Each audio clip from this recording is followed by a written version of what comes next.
¿Cómo están?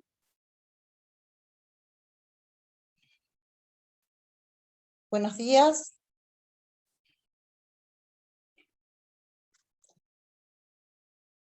Ahí estamos. Bueno, perfecto, chicos, ¿cómo les va? Hoy vamos a hablar de los daños y vamos a específicamente hablar de la responsabilidad objetiva dentro de los daños, ¿sí? En primer lugar, vamos a tratar de definir cuáles son los factores de atribución y por qué es tan importante el tema de señalar los factores de atribución nuevos, fundamentalmente el factor del riesgo, que ha sido considerado dentro de nuestro derecho civil y comercial como uno de los factores más importantes, dejando a un costado la culpa que antes se venía sosteniendo desde el Código de Vélez. En primer lugar, no cabe ninguna duda que la culpa ya no es el único factor de atribución.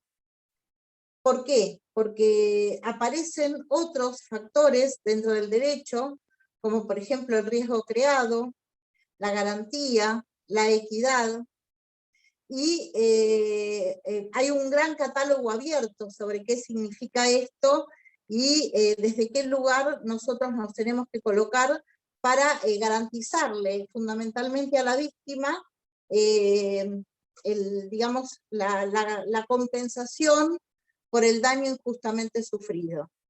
El derecho de daños ha sufrido una gran transformación y el punto clave de esta transformación es la consideración de la responsabilidad objetiva. Los factores objetivos de atribución, definiendo en primer lugar a un factor de atribución como un elemento de carácter axiológico o valorativo, en virtud del cual el ordenamiento jurídico dispone la imputación de las consecuencias dañosas del incumplimiento obligacional o de un hecho ilícito stricto sensu a determinada persona. Este presupuesto axiológico que realiza el ordenamiento jurídico respecto de una conducta obrada por una persona a los fines de atribuirle responsabilidad, ya no solamente toma en cuenta la culpa, o sea, el reproche, sino...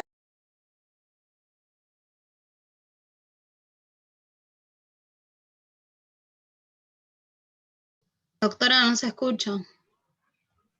Profe, está muteada.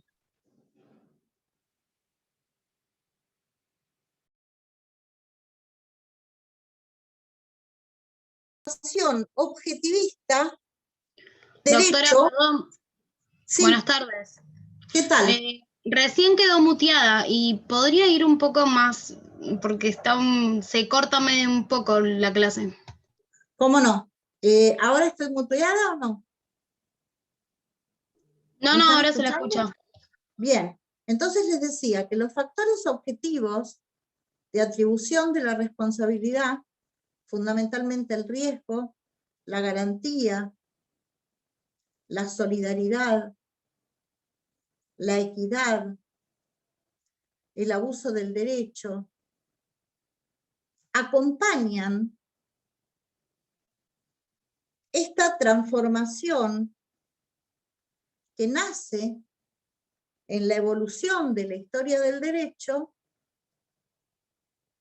a partir del surgimiento del ferrocarril, de la fábrica, del automotor,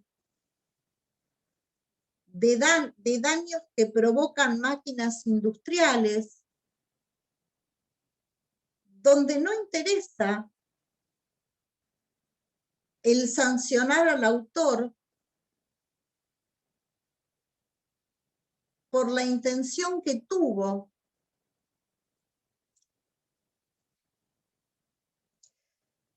sino que lo que se busca es considerar al daño como resarcible, independientemente de la intención del agente causador.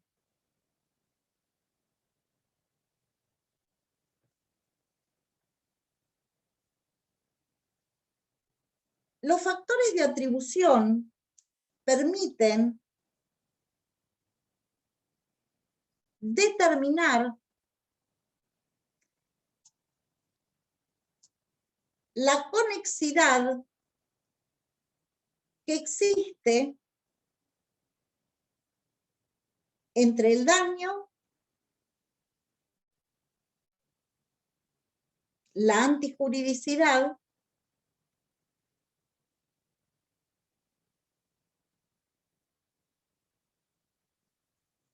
estableciendo lo que se denomina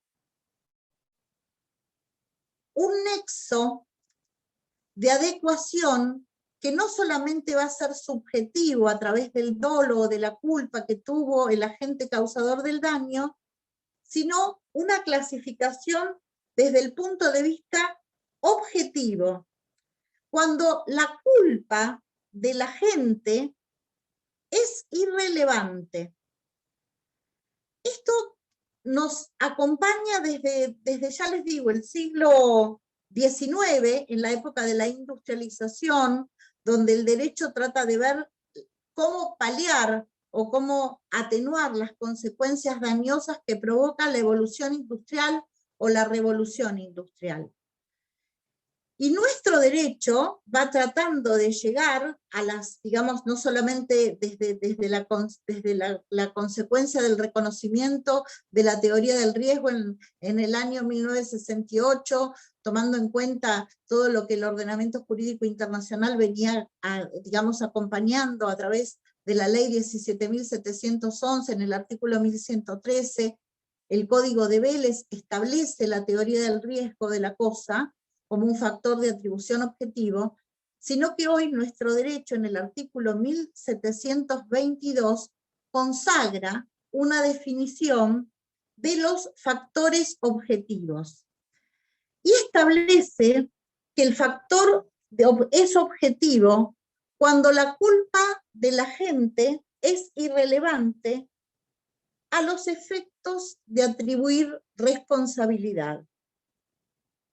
En tales casos, el responsable se libera demostrando la causa ajena, excepto disposición legal en contrario. Entendemos que el riesgo, que es el factor de atribución que hoy vamos a ver, está establecido en el código, en el nuevo código, en el artículo 1757. Y este artículo establece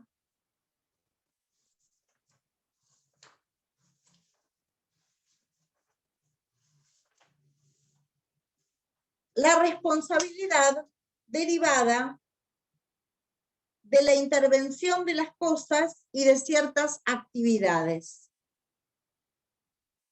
Cuando nosotros hablamos de los factores de atribución en el Código Civil y Comercial y de la objetivación del derecho, vamos a reconocer este cambio radical que hizo el Código vigente, porque lo que trata es que, en primer lugar, define qué es un factor de atribución en el artículo 1721, estableciendo que la atribución de un daño al responsable puede hacerse desde los factores objetivos o los factores subjetivos, y ante la ausencia de normativa se entiende que el factor de atribución es la culpa. Volvemos a lo que dice hoy nuestra legislación y la evolución. Uno de los factores objetivos por excelencia de atribución de la responsabilidad es el que establece el artículo 1757, que es el que nos habla del riesgo. Y decimos que luego de la reforma del artículo 1113, el Código Civil ha desarrollado una amplia y consolidada doctrina y jurisprudencia sobre la interpretación del Código de Vélez, cuando este código nos hablaba de la responsabilidad causada por el riesgo o vicio de las cosas y establecía la responsabilidad que en los daños causados con las cosas, el dueño o guardián, para eximirse de responsabilidad, debería demostrar que de su parte no hubo culpa. Pero si el daño hubiera sido causado por el riesgo o vicio de la cosa, solo se eximirá total o parcialmente de la responsabilidad, acreditando la culpa de la víctima o de un tercero por quien no debe responder. Esto lo establecía el artículo 1113. Hoy, nuestro código, en el artículo 1757, incorpora el concepto de las actividades peligrosas y riesgosas. Y dice que toda persona responde por el daño causado por el riesgo o vicio de la cosa o de la actividad que sea riesgosa o peligrosa por su naturaleza, por los medios empleados o por las circunstancias de su realización. Repito, toda persona responde por el daño causado por el riesgo o vicio de la cosa o de las actividades que sean riesgosas o peligrosas por su naturaleza, por los medios empleados o por las circunstancias de su realización. Agrega, la responsabilidad es objetiva. No son eximentes la autorización administrativa para el uso de la cosa o la realización de la actividad, ni el cumplimiento de las técnicas de prevención. ¿Qué nos quiere decir este artículo? Este artículo, en primer lugar, habla de la importancia de las cosas que puedan causar un daño. Las cosas que pueden causar un daño ya estaban discutidas en el artículo 1113 porque se dividían en dos tipos de cosas. Las cosas que tenían autonomía para dañar y las cosas que no eran normalmente peligrosas. En primer lugar, uno hablaba de las cosas que tenían autonomía para dañar cuando había un peligro estático, es decir, un peligro dinámico en la cosa misma. Y en segundo lugar, refería a las cosas que normalmente no son peligrosas, pero que utilizadas pueden llegar a traer algún inconveniente o alguna anomalía en el uso impropio o irregular. Este artículo 1757 recepta las principales ideas y el contenido de este artículo es diferenciar el riesgo del vicio. ¿Me van siguiendo? El riesgo presupone la eventualidad posible de que una cosa llegue a causar un daño. El riesgo presupone la eventualidad posible de que una cosa llegue a causar un daño. Y el vicio es un defecto de fabricación o de funcionamiento que la hace impropia para su destino normal. Entendemos que existe una gran diferencia entre el riesgo creado y el vicio.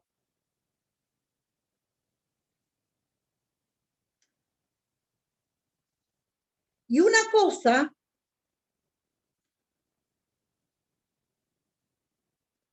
cuando es riesgosa, desvirtúa y vuelve inoperante el uso de la misma.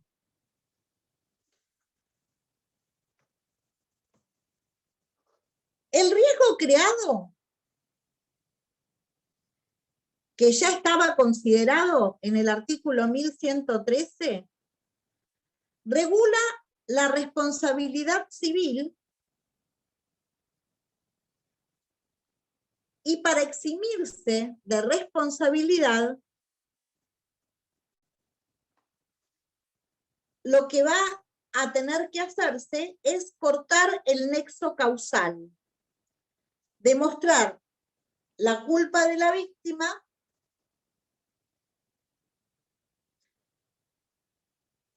la culpa de un tercero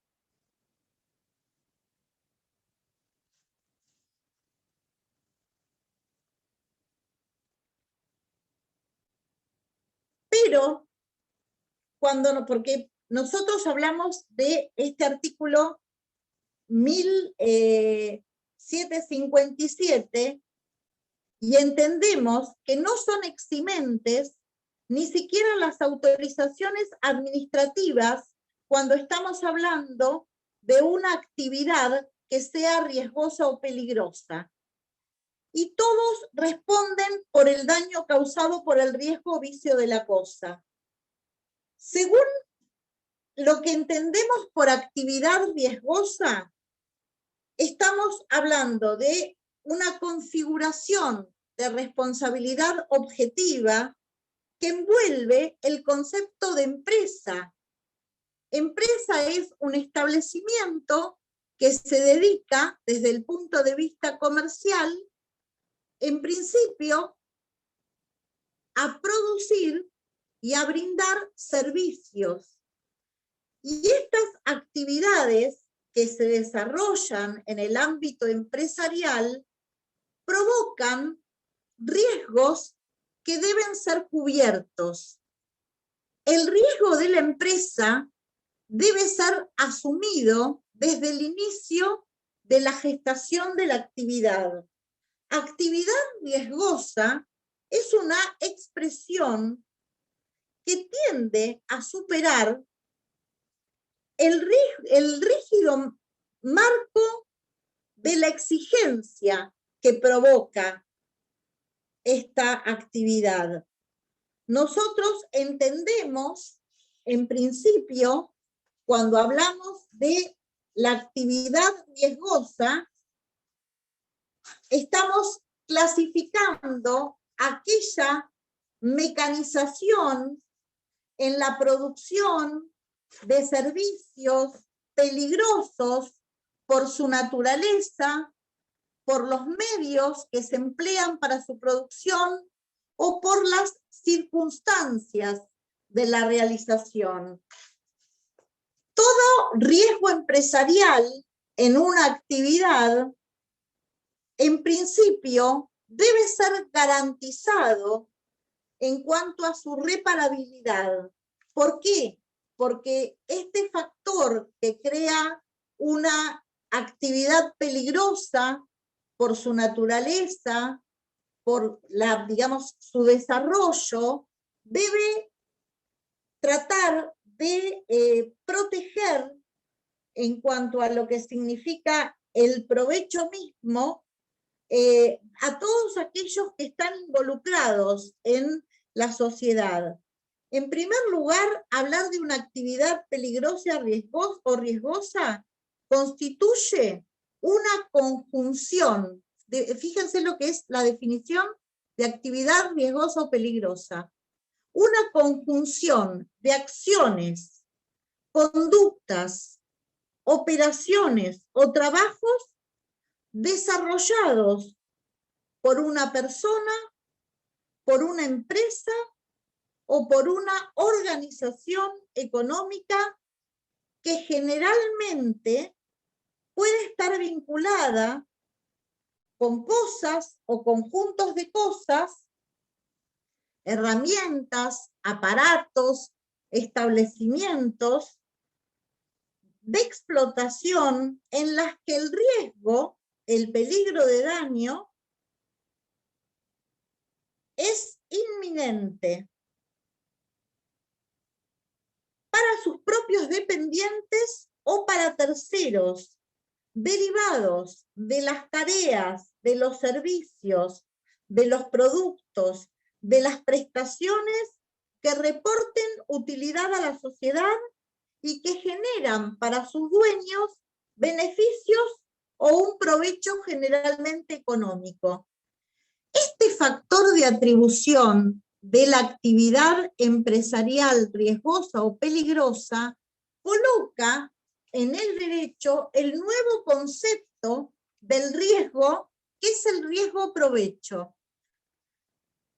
El nuevo Código Civil y Comercial establece la incorporación del riesgo provecho desarrollado fundamentalmente por la jurisprudencia de años anteriores. El código mantiene el factor de atribución objetivo para los daños que fueran causados por el riesgo o vicio de la cosa, pero en el artículo 1758 también se establece quiénes son los legitimados para responder, quiénes son los sujetos responsables. Antes de llegar a esto, vamos a establecer que para las actividades riesgosas o peligrosas, que incluyen el riesgo de la empresa, rigen sin lugar a duda los requisitos de la responsabilidad objetiva, aplicando el riesgo o vicio de la cosa y las eximentes en cuanto a la carga de la prueba serán las mismas que las que impone el artículo 1757. Para las actividades riesgosas o peligrosas se confiere un basamento normativo de interpretación judicial en las que no cabrá ninguna duda qué significa establecer la concurrencia de todos los requisitos de la responsabilidad objetiva. ¿Por qué? Porque en síntesis, al afirmar este nuevo artículo 1757, se comprende que hay distintas categorías dentro del mismo. En primer lugar, la de los daños causados por cosas que son riesgosas o peligrosas por su propia naturaleza, es decir, cuando conforme a su estado natural pueden causar un peligro a terceros. En segundo lugar, los daños causados por cosas que no son intrínsecamente riesgosas, pero cuya intervención o participación propia produce el daño. Y en tercer lugar, el riesgo de la actividad desarrollada mediante la utilización, el empleo de una cosa, que aunque no siendo peligrosa o riesgosa, por su naturaleza, ve potenciada su aptitud para generar daño. Fíjense que en estos daños que se regulan ahora como daños de actividades riesgosas, vamos a encontrar todo lo que está relacionado con la ley del derecho del consumidor, con el daño ambiental, con la Convención de Viena sobre responsabilidad civil de daños nucleares, que fue establecida en 1963, pero que fue ratificada por la ley 17.048 de residuos industriales, que está ratificada también por la ley 25.162, la ley de medio ambiente 25.675, la ley de residuos peligrosos, la ley de defensa del consumidor que establece la importancia de determinación de la actividad riesgosa o peligrosa. Pero lo que yo quería señalar es que antes de la redacción del artículo 1757 se reconoce el riesgo-provecho. Y el riesgo-provecho no solamente es aquel riesgo que pone en peligro a la sociedad, sino el que determina el beneficio del cual se sirve aquel que instala el riesgo en la sociedad.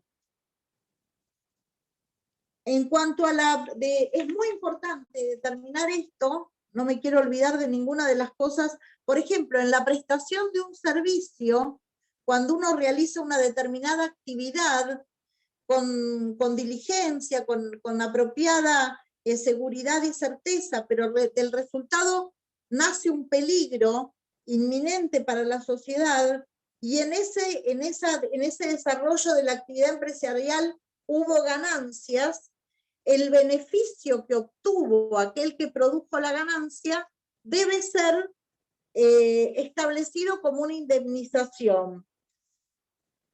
Las pruebas de la eximentes de responsabilidad deben ser en principio fehacientes e indubitables, porque no se va a poder eximir de responsabilidad aquel que tenga, por ejemplo, la habilitación correspondiente. La realidad es que cuando uno desarrolla actividades que son del orden peligroso o riesgoso, deben cumplir desde el inicio con todo lo que esta actividad impone en cuanto a su dinámica, en los medios empleados para que este riesgo de la actividad esté dentro de lo que se pueda controlado, garantizado, con aparatos, con instrumentos que estén específicamente, ¿cómo diríamos? Asegurados. Por ejemplo, en un consorcio de copropietarios, un edificio que tiene ascensores, estos ascensores deben ser mantenidos con forma regular, porque ya no interesa cuál sea la posibilidad que se tuvo en miras para el control del ascensor. El solo hecho de que el ascensor provoque un daño a una de las personas que entra o sale de un determinado edificio lo convierte en un elemento riesgoso. Y por ser un elemento riesgoso o peligroso, su, digamos, dañosidad debe ser establecida. Un automotor es un elemento riesgoso o peligroso.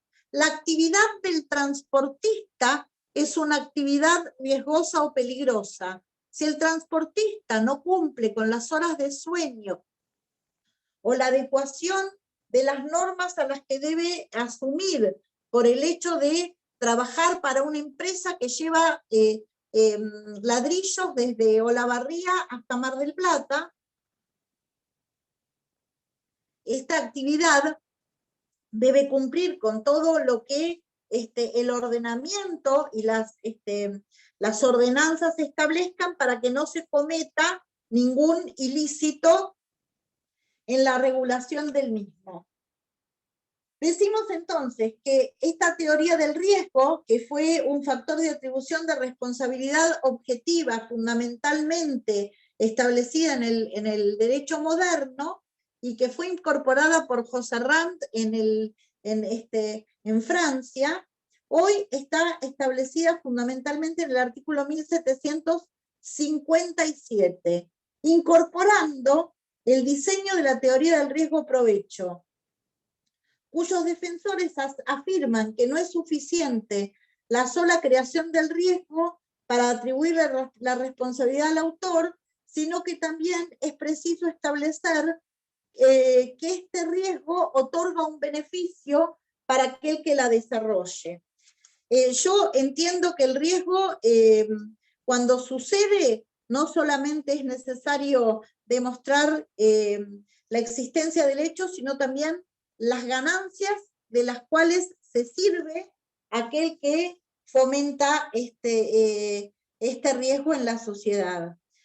Los factores que establece el Código Civil, que se encuentran regulados y clasificados, también están estableciendo en el artículo 1758 quiénes son los sujetos responsables. Y como decía el artículo 1113 del Código de Vélez, el dueño y el guardián son los responsables. Pero aquí, en este código, se establece la concurrencia en la responsabilidad, que es una diferencia que no tenía el Código de Vélez. El artículo 1758 señala que el dueño y el guardián son responsables concurrentes del daño causado por la cosa. Se considera guardián a quien ejerce por sí o por tercero el uso, la dirección, el control de la cosa, y a quien obtiene un provecho de ella. El dueño y el guardián no responden si prueban que la cosa fue usada en contra de su voluntad, expresa o presunta, y en casos de actividad riesgosa o peligrosa, responde quien la realiza se sirve u obtiene un beneficio o provecho de ella, para sí o por terceros, excepto lo dispuesto por legislación especial. En cuanto al régimen que hoy regula el artículo 1758, es concordante con los factores objetivos de atribución que están establecidos en el 1722, en la responsabilidad objetiva del 1723, y lo que sí es muy importante establecer es el concepto de guardián que nos ofrece hoy este artículo.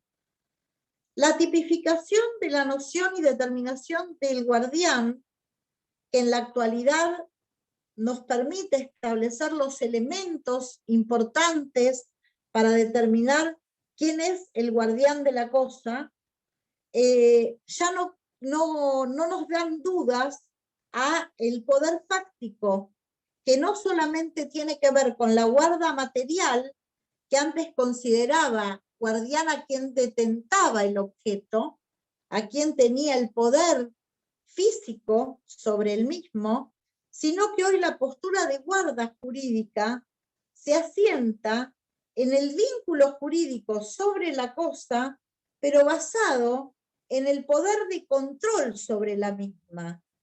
Fíjense que cuando hoy consideramos los elementos que definen al guardián, tenemos en cuenta la facultad de mando, que es la guarda intelectual, y la guarda provecho, que es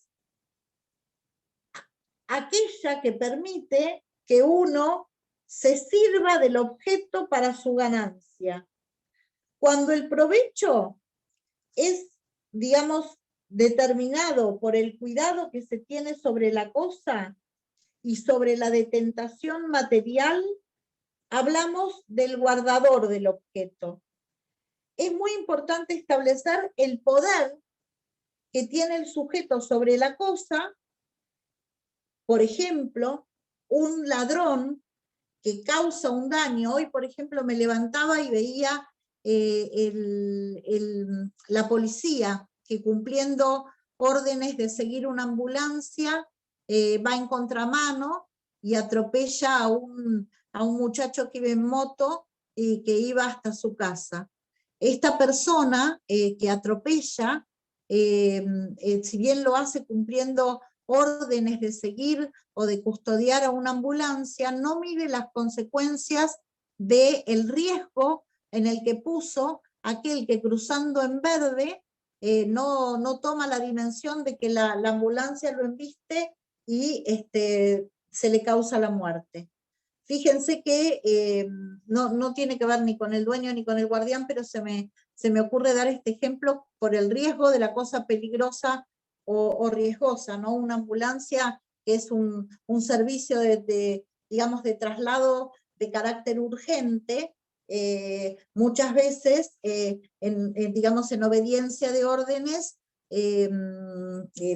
digamos, supera lo que cualquier transeúnte puede esperar. Por ejemplo, un paso de un semáforo en rojo, pero el peligro es inminente y el daño es incuantificable, o sea, nadie va a poder medir lo que vale la muerte de una persona de 20 años que tenía una proyección de vida, una pérdida de chance. Cuando nosotros hablamos de las cosas peligrosas, nunca dejamos de pensar en los animales, que digamos que las personas tienen bajo su cuidado, que deben tener cierto control. Hoy fíjense que hay determinados animales que ya por su raza natural son peligrosos, y es obligatorio por una ordenanza que tengan un chip donde uno pueda observar cuál es digamos, el cuidado que tiene su dueño sobre el animal, ¿no? Fundamentalmente el seguimiento vacunatorio, los controles que este animal tiene. Si el dueño o el guardián del animal tienen detentación del mismo y este causa un daño, me fui del tema, pero se los quería comentar, el artículo 1759 establece que el daño causado por los animales, cualquiera sea su especie, queda comprendido en el artículo 1757. ¿Por qué? Pero porque se lo considera una cosa peligrosa o riesgosa. Volvemos a la legitimación, para que yo no me vaya del tema. Son responsables por los daños causados por el riesgo o vicio de la cosa en forma concurrente el dueño y el guardián. Fíjense que es el dueño, no cabe duda que es aquel que tiene el derecho real de dominio sobre la cosa. Es decir, es aquel que está inscrito registralmente, por ejemplo, si se tratara de un bien registrable, ¿no? De un automotor, de un inmueble, en algún caso algún animal de raza debe ser registrado. El dueño es quien reviste al momento del hecho lesivo la condición de ser titular dominial.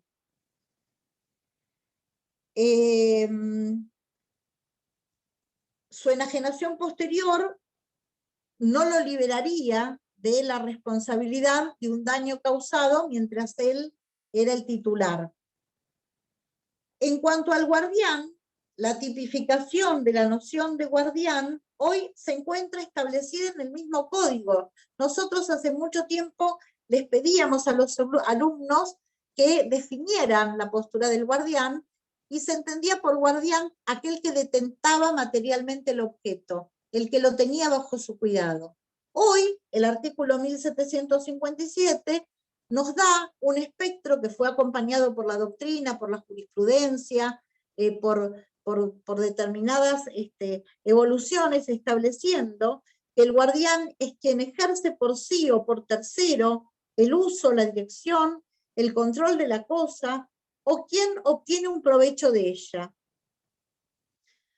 Para eximirse de la responsabilidad, tanto el dueño como el guardián deben probar que la cosa fue usada en contra de su voluntad, expresa o presunta. ¿Qué es lo que deben demostrar? El caso fortuito, es decir, aquello que corte el nexo causal. ¿Para qué? Para que puedan ser eximidos de responsabilidad.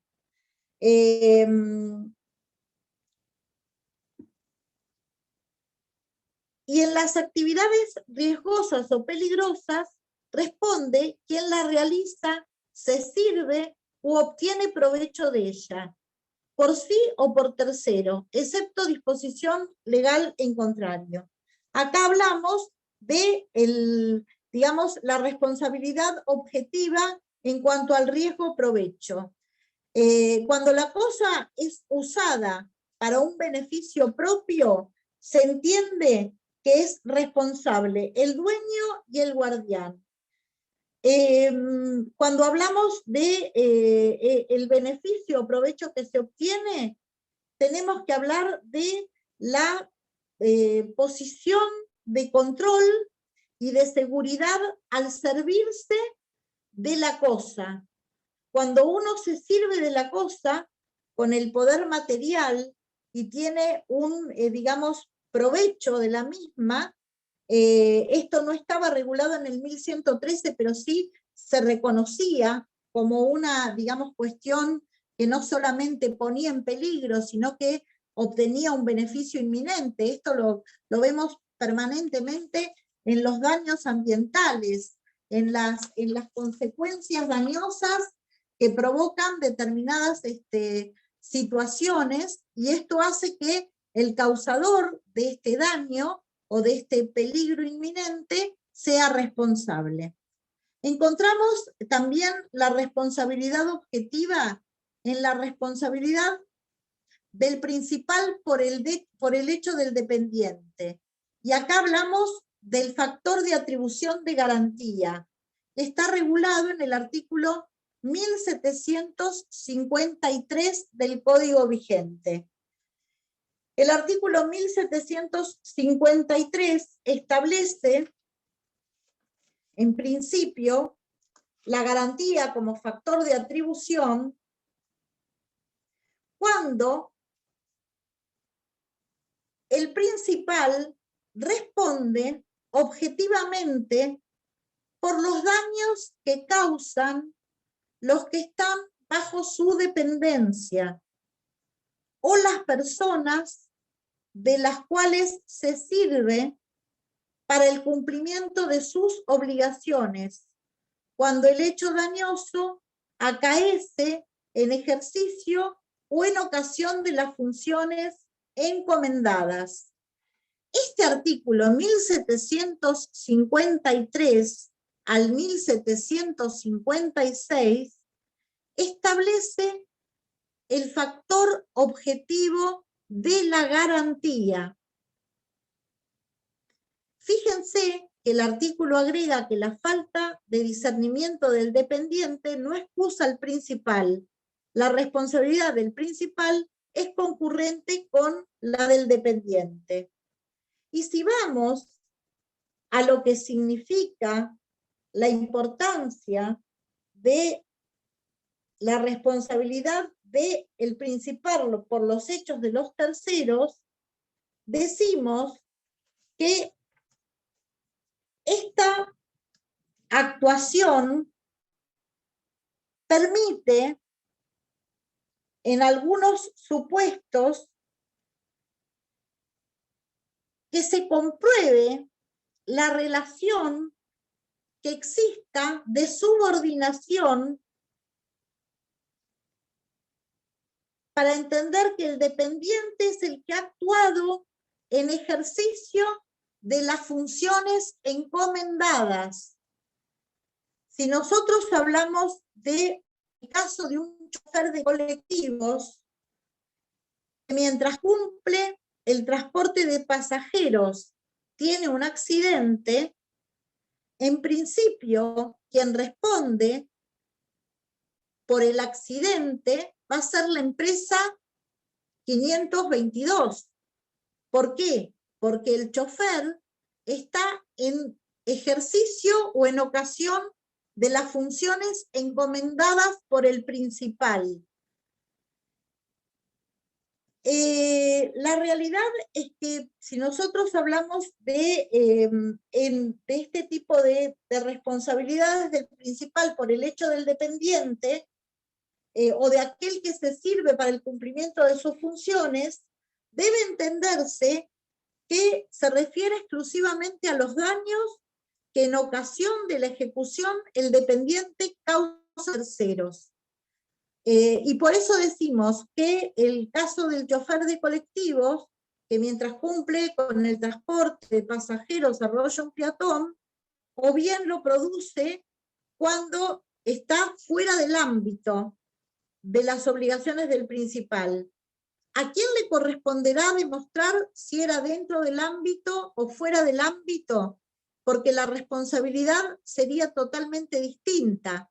Si un chofer de colectivos de las líneas privadas se lleva el colectivo a su casa para lavarlo, para ponerlo en buena condición para emprender un viaje de turismo dentro de 15 días, y en ese transcurso de los 15 días donde este chofer no está cumpliendo las obligaciones que la empresa le preestablece y se produce el accidente, el que responde es el chofer, porque no era ni en ejercicio ni en ocasión de sus funciones. ¿Me van entendiendo?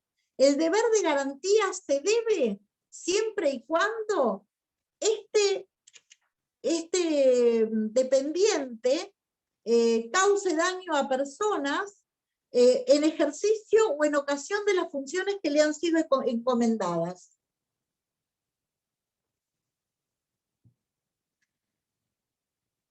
Esto sería la responsabilidad por el hecho de otro, por los daños que este otro ocasione a terceros. El fundamento de la norma se encuentra fundamentalmente en la garantía que debe el principal por los hechos de los dependientes cuando cumplen las funciones encomendadas. Y esto se basa en reglas de interés social para brindar fundamentalmente protección y seguridad. Pero es muy importante establecer que para hablar de dependencia tenemos que reconocer que se asumen obligaciones de carácter impuesto, cumpliendo subordinación en el ejercicio y en la ejecución. Si no existiera subordinación,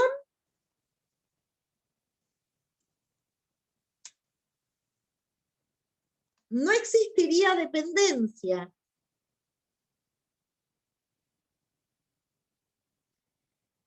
Para que haya responsabilidad, el dependiente debe haber actuado, vuelvo a repetirlo porque esto se pregunta, ¿cuándo hablamos de dependencia? Cuando aquel realiza determinadas acciones que le han sido encomendadas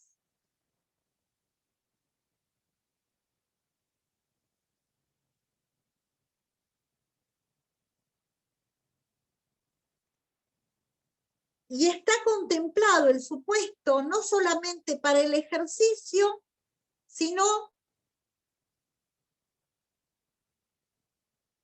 cuando el daño se ha provocado en ocasión de las funciones.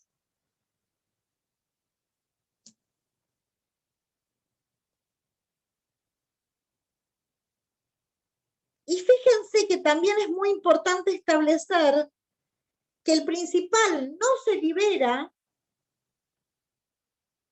de responsabilidad por la falta de discernimiento del dependiente. Porque ¿a quién se va a priorizar en este caso? Al que se prioriza es a la víctima.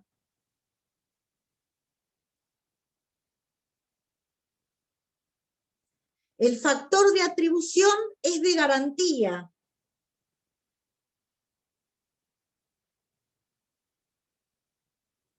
Y el deber de indemnidad, de indemnizar, el deber de indemnidad está a cargo del principal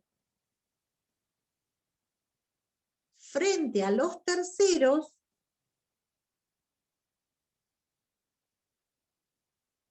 por el accionar de los dependientes que se encuentren a su cargo.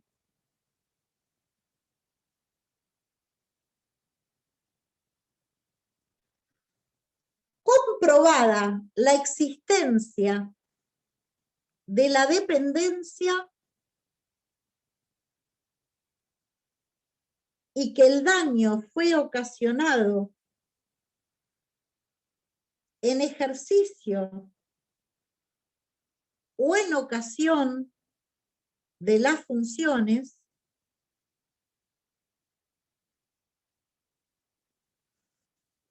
para eximirse de responder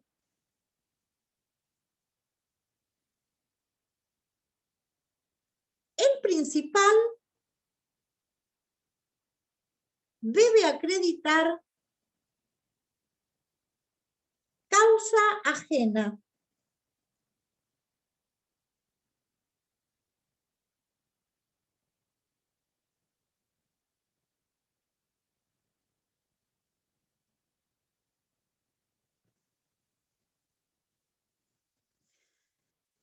Fíjense también, chicos, cuando hablamos de otro ejemplo de garantía, es el que deben los padres sobre los hechos de sus hijos. Los padres son solidariamente responsables por los daños causados por los hijos que se encuentran bajo su responsabilidad parental y que habitan con ellos.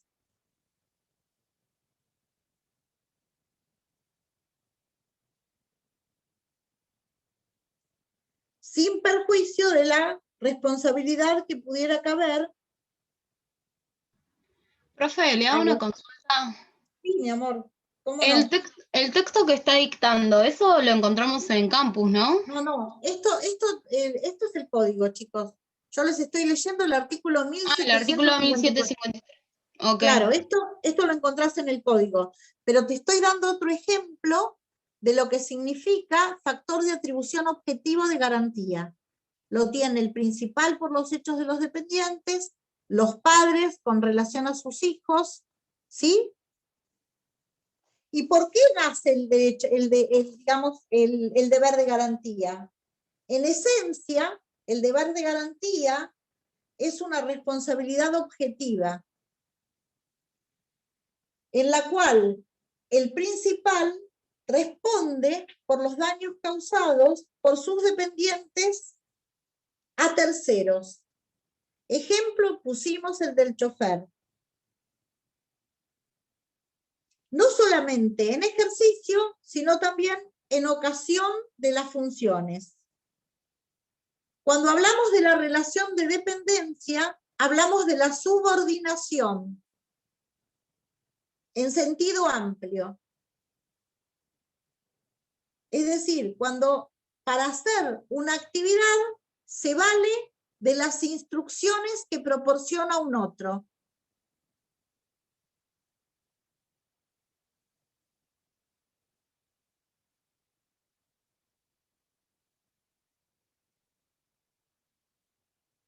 Determinante es que el principal dé instrucciones al dependiente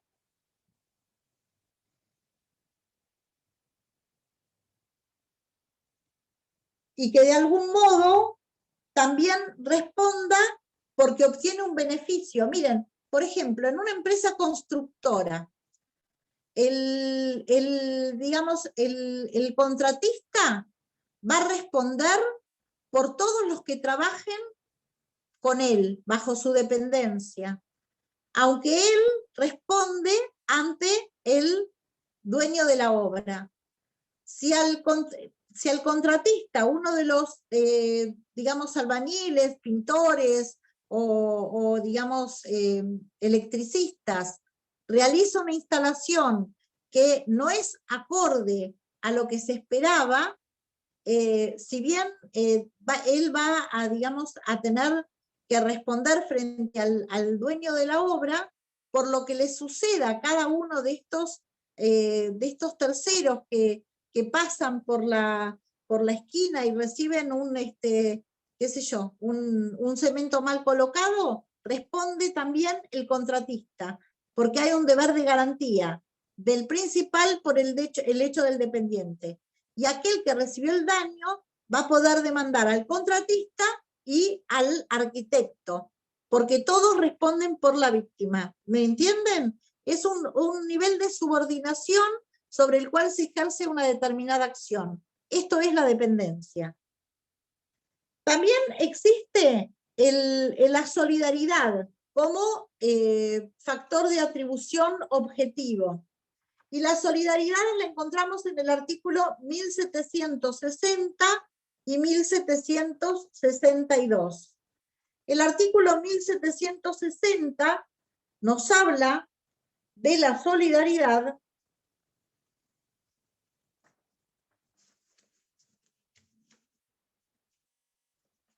lo estoy buscando para leérselos a ustedes,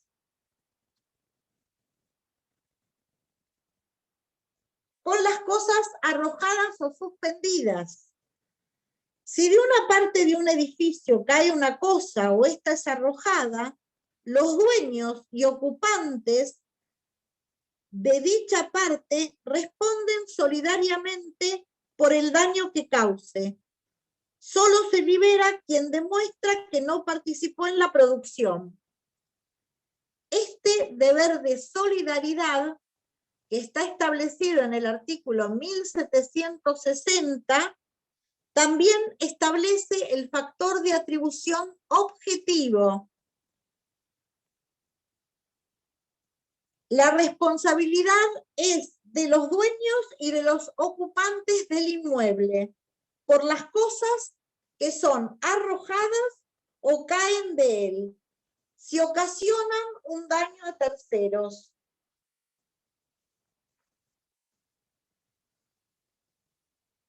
La ley presupone una relación de causalidad a nivel de autoría, salvo prueba en contrario. Y esta responsabilidad incluye los daños causados por las cosas arrojadas como por los objetos que caen del edificio. Fíjense que en algunos balcones existen macetas y en los días de viento a las macetas hay que entrarlas. En todo reglamento de copropiedad uno sabe que si está en el 8º piso de un balcón que da a la calle, al momento de producirse una emergencia digamos, por tempestad o por alguna lluvia torrencial, vieron que nosotros nos advierten sobre las situaciones en las cuales Mar del Plata va a exponerse a los cambios climáticos. Una obligación del ocupante, es decir, locatario, comodatario, dueño, es entrar las cosas que están en el balcón. Una sábana que se vuele de un balcón puede causar un desastre en una calle. Si la sábana vuela, cae sobre un auto, impide que este auto pueda tener la visibilidad suficiente y este auto atropella a personas, y no tendríamos que establecer que es un caso fortuito. Si se pudiera determinar que la sábana cayó del tercero A y porque no fue, digamos, sacada a tiempo. Es una exageración lo que les digo, pero la realidad es que todos somos responsables de lo que suceda a terceros.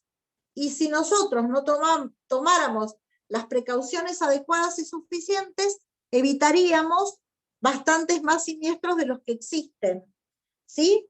Entonces, este artículo que está contemplado en el Código Civil y Comercial nuevo, antes no estaba establecido porque no había, digamos, concordancia, hoy lo podemos vincular con los hechos del damnificado del artículo 1729, en algunos supuestos con el caso fortuito, artículo 1730, pero establecemos que si una parte del edificio, si de una parte del edificio cae una cosa o si es arrojada, los dueños y ocupantes de dicha parte responden solidariamente por el daño que causen.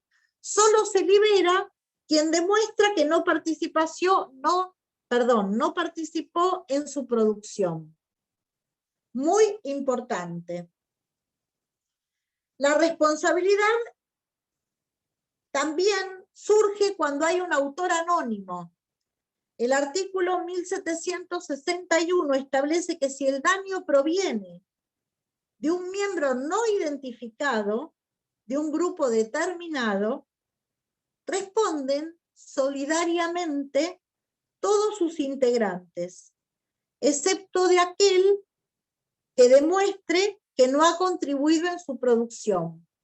Cuando hablamos de la responsabilidad de grupos y de la dañosidad que se produce, si todos vamos a una marcha y en la marcha se explota bombas de monotox y una de esas bombas de monotox provoca una ruptura de un vidrio y esa astilla del vidrio cae en un ojo de un niño de 5 años, si no se puede demostrar quién fue el autor material de la explosión de la bomba, responderán todos por el daño causado. Autor anónimo, artículo 1761 del Código. La norma sienta un principio general cuando de un grupo de varios integrantes no se puede identificar al autor, todos responden objetiva y solidariamente por el daño causado por uno de ellos si éste no ha podido ser identificado.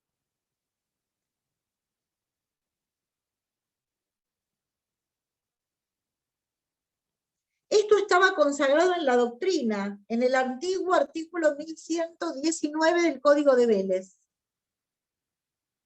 Pero estos grupos o miembros que no son individualizados y que son causadores de daños, responden de manera objetiva y solidaria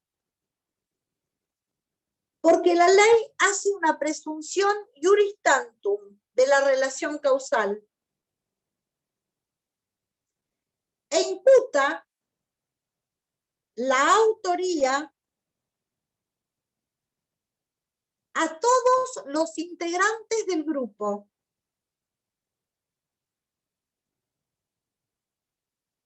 Si imputa la autoría a todos los integrantes del grupo, la imputa de manera solidaria.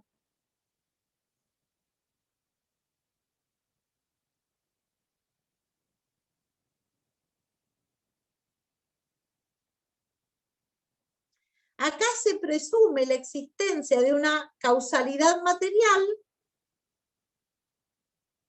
pero no se puede establecer la autoría. Entonces se presume la autoría solidaria. Todos los miembros del grupo deberán demostrar, para eximirse de responsabilidad, que en ese momento no participaron.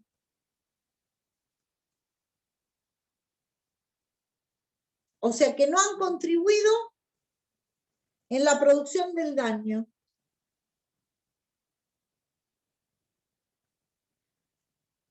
Fíjense el caso de los rugbyers y de todo lo que sucedió con la muerte de este chico Fernando,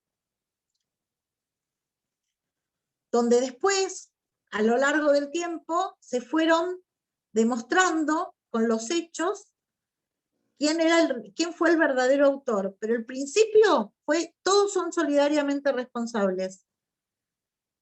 Y acuérdense de ese papá que demostró rápidamente, acudió a la justicia para demostrar que su hijo no estaba, para eximirlo, ¿sí? Bueno, esto sería el ejemplo de autor anónimo y de autor colectivo. Cosas suspendidas o arrojadas es el ejemplo, es lo que establece el código. Pero cuando nosotros nos referimos al autor anónimo y a la solidaridad que esto impone, nos estamos refiriendo al accionar de grupos, al accionar dañoso de grupos. Y por la solidaridad, que es el factor de atribución objetivo, son todos solidariamente responsables. En la garantía, en el riesgo, son concurrentemente responsables. En cambio, en la solidaridad son, perdón, en la garantía y en el riesgo son concurrentemente responsables el dueño y el guardián.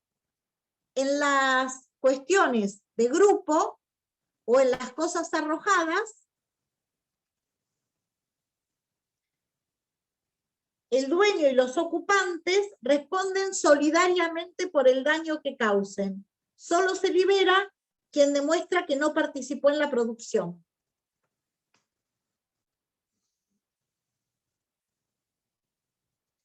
Cuando nosotros hablamos también del factor de atribución objetivo o subjetivo, y nos referimos a las obligaciones de hacer y de no hacer, sabemos que en las obligaciones de hacer, en principio, no estamos garantizando un resultado, por lo tanto, bastará con demostrar que uno puso los medios de adecuación suficiente para la obtención del fin, y en este caso se tendrá en cuenta el factor subjetivo, en la, por ejemplo, culpa profesional, la diligencia o la adecuación de las medidas que se tomaron para responder. En cambio, en las obligaciones que ya nacen con un resultado determinado, bastará demostrar la no obtención del resultado para determinar la responsabilidad. Supuestos de responsabilidad objetiva.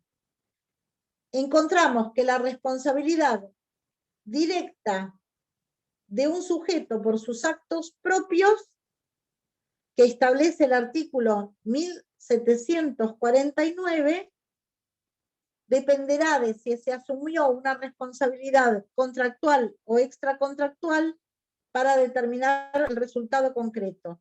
Profesionales, liberales, en la medida que no hayan garantizado un resultado concreto, tienen una responsabilidad subjetiva. Pero en los accidentes de tránsito, el factor de riesgo creado determina, por ejemplo, la responsabilidad objetiva. Artículo 1769. En las responsabilidades que se ejercen por las profesiones liberales, cuando se asumió un resultado determinado, el factor es la garantía. Artículo 1768. El daño de una actividad peligrosa de un grupo, el factor es el riesgo creado. Artículo 1762. Le estoy dando ejemplos de artículos donde se ve el factor de atribución. Daños causados por actividades riesgosas, ¿cuál es el factor? El factor es el de riesgo creado. Artículo 1757. Responsabilidad de los padres por los hijos. Factor garantía. Artículo 1754 y 1755. Responsabilidad del principal por el hecho del dependiente. Factor garantía. Artículo 1753.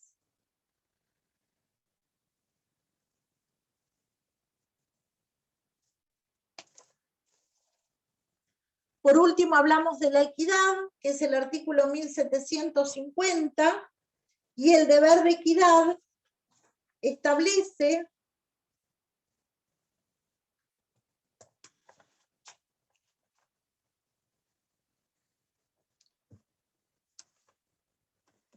en principio que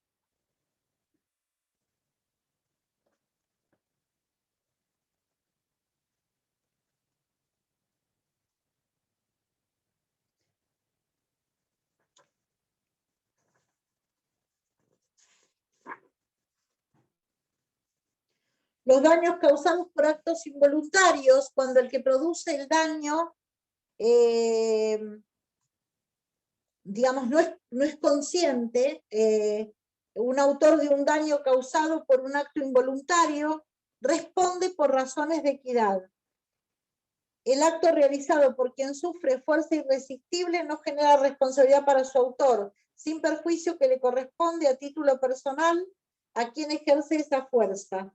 El principio fundamental en los daños causados por equidad, la responsabilidad por equidad, se establece una indemnización que contempla las normas de la existencia del daño causado por un acto involuntario. Es decir, un acto se divide en voluntario e involuntario cuando el acto está realizado con intención, discernimiento y libertad, el acto es voluntario. Si falta alguno de estos elementos, nos encontramos frente a un acto involuntario. Pero la responsabilidad fundada en equidad, en principio, no solamente alcanza a quien obra sin discernimiento, sino a quien produce un perjuicio sobre base de falsas apreciaciones de las circunstancias de hecho.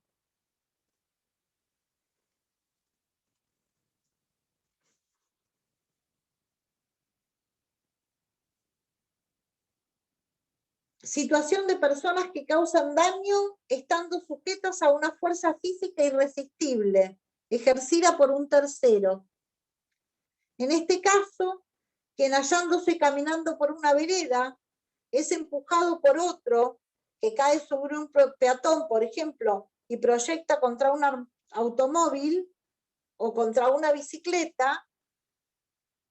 Acá hay un acto que es involuntario, pero que causa un daño. En este caso, la norma lo que consagra es la posibilidad de imponer un resarcimiento de equidad a cargo de quien causa un daño por un acto involuntario.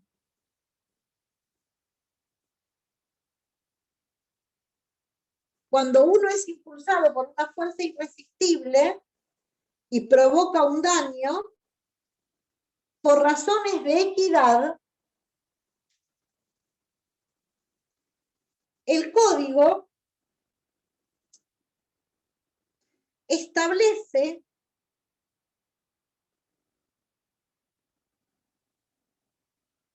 una suerte de indemnización y una responsabilidad al autor de un daño causado por un acto involuntario.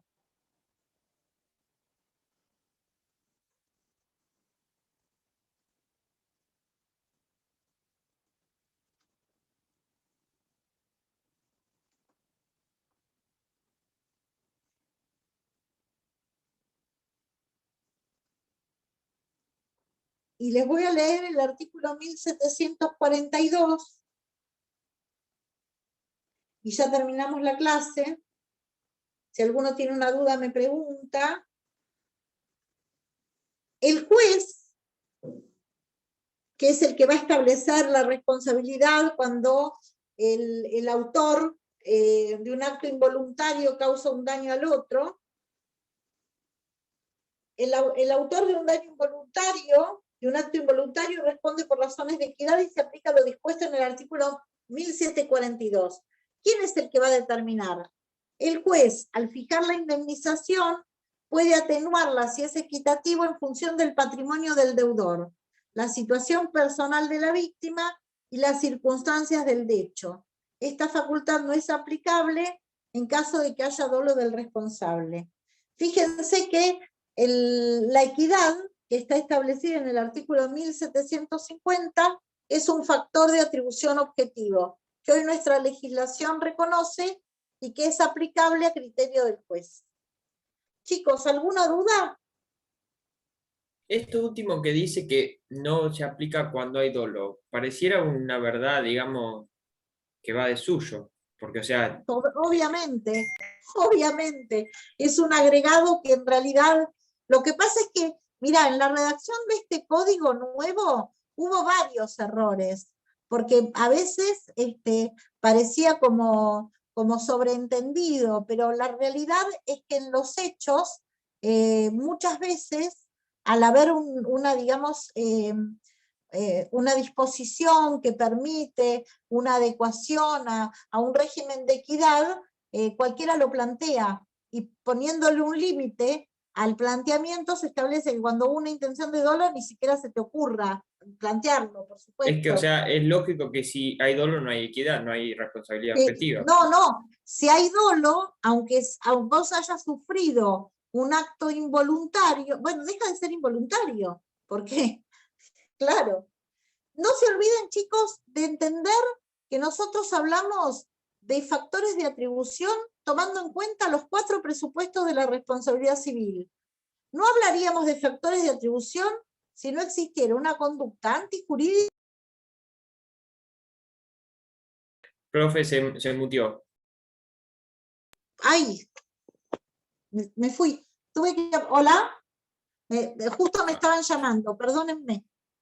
Si no existiera una conducta antijurídica, un daño, factores de atribución que no solamente ya son los subjetivistas, sino que desde el año 1968 se reconocen en la Argentina los factores objetivos de atribución, que fueron en primer lugar el riesgo provecho y el riesgo, perdón, por el riesgo vicio de la cosa en el artículo 1113, sino que se fueron agregando el abuso del derecho, razones de equidad, la solidaridad, la garantía, para defender las situaciones injustamente sufridas, y el daño deja de ser, digamos, ilícito para ser indemnizable, para ser resarcible, para ser justamente reparado y volver las cosas al estado anterior.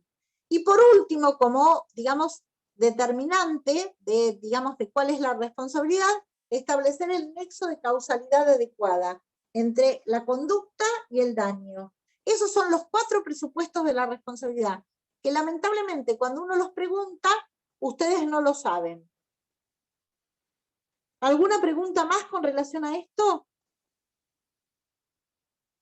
También es muy importante establecer cuál fue el cambio de la sociedad. Antes hablábamos del comerciante y ahora hablamos de la empresa. Y la empresa como productora de bienes y servicios y de la industrialización suficiente. La empresa, el criterio de empresa va acompañado del riesgo. Muchísimas explotaciones del orden comercial dentro de sus costos establecen y en sus insumos las indemnizaciones. Yo no digamos, me extendería en hablarles de las determinadas industrias que toman en cuenta los daños que van a provocar desde el orden ambiental y ya los establecen dentro de sus gastos, por ejemplo, ¿no?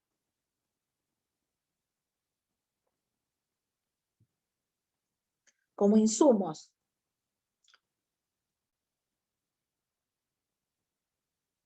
Bueno, nos vemos en la próxima clase, les deseo mucha suerte y hasta prontito. Gracias, doctora. Chao. Un placer, chicos. Nos vemos, profe. Nos vemos, nos vemos.